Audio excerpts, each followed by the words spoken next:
Hey everybody, we're going to do Leonard Wright's Fluttering Caddis. I'm going to use a tannish color sheer 14-aught as the thread. This is pheasant tail, makes the body and natural. It's a size 16 hook of extra small gold wire to protect the pheasant tail. And this is a spade hackle and a spade cape feather. Now, this I have a Kirby rooster, which you get the entire rooster, and that's the wing and the shoulder where those spade are, and then here's the cape, and that's the hackle I'm going to use in the front. The What's so special about the Kirby roosters, and I highly recommend some of these smaller growers, particularly Kirby, is the sheen and the iridescence, the glassy quality of the hackle, but also you get the entire rooster. So right there are, I was showing you the wings and what you would call sort of the shoulder blade, the scapula, the backside of the wing is where those beautiful spade feathers are, and you just don't get those on a cape.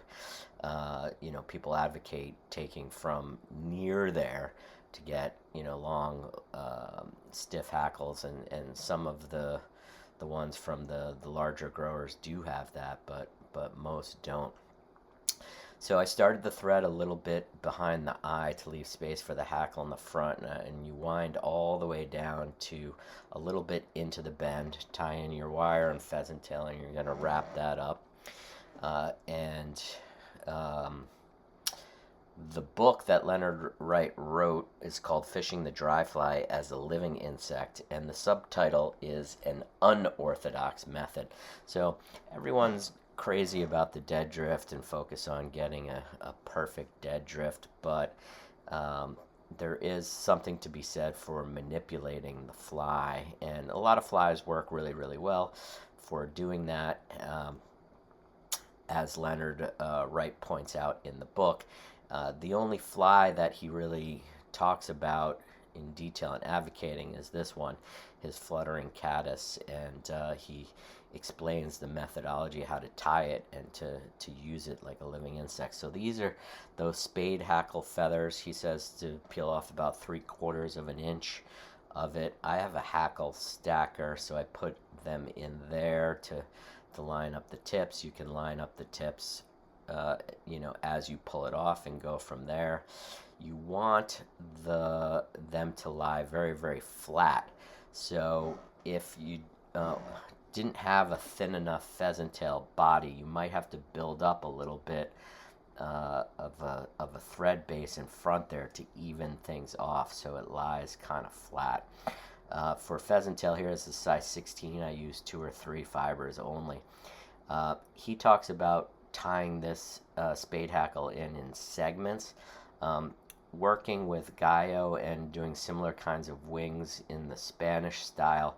Just moving your thumb and finger like that and using thread torque when you wrap it on, you should be able to cover most of the 180 degrees on the top of the fly by doing that, so you don't have to tie them in segments.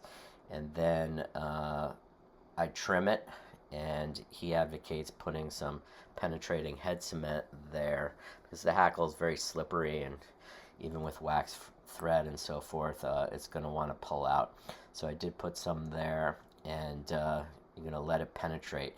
And as it dries and gets tacky, you can wrap over it and tie in this hackle, and I'm going to tie in the hackle there. The hackle size here would be, he says, standard, so use your standard feeling there, based on a hackle gauge or your eye on the hook as to the length of barbs that you like. And then you're going to wrap forward with that hackle. And the colors here of the hackle and the spade can be used to match your local caddis and or bugs there. that's up to you. I think the body is the most important part color-wise, if anything. The color, again, I'm from the Bob Wyatt sort of presentationist imitation family, and knowing how fish see things that are above the water. The color of the hackle and the wing is less important, because they're not gonna really be able to finally see that kind of detail until they're about to put the fly in their mouth. So it's mostly about the profile and the reflectiveness and the transparency of it. Also, we're going to be moving it. It's fluttering. We're going to play with it a little bit on the water, and that's going to be the attractor. So they're not going to be able to investigate the details of the fly too much.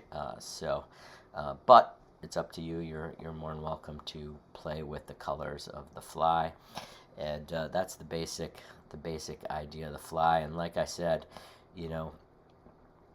in the absence of if you have a genetic cape that doesn't really have these spade hackles on it, and you have to go to tailing packs, you can do that.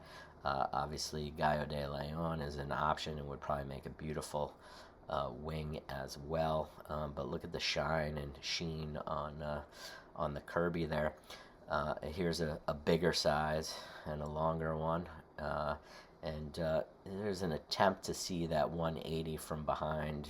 Maybe you see it a little bit better here from like a side.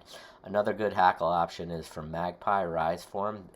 He's got a lot of great spades on there as well, and that's a lighter color. So good ideas for you. Hope you like the fly, and give it a try. Thanks. Bye.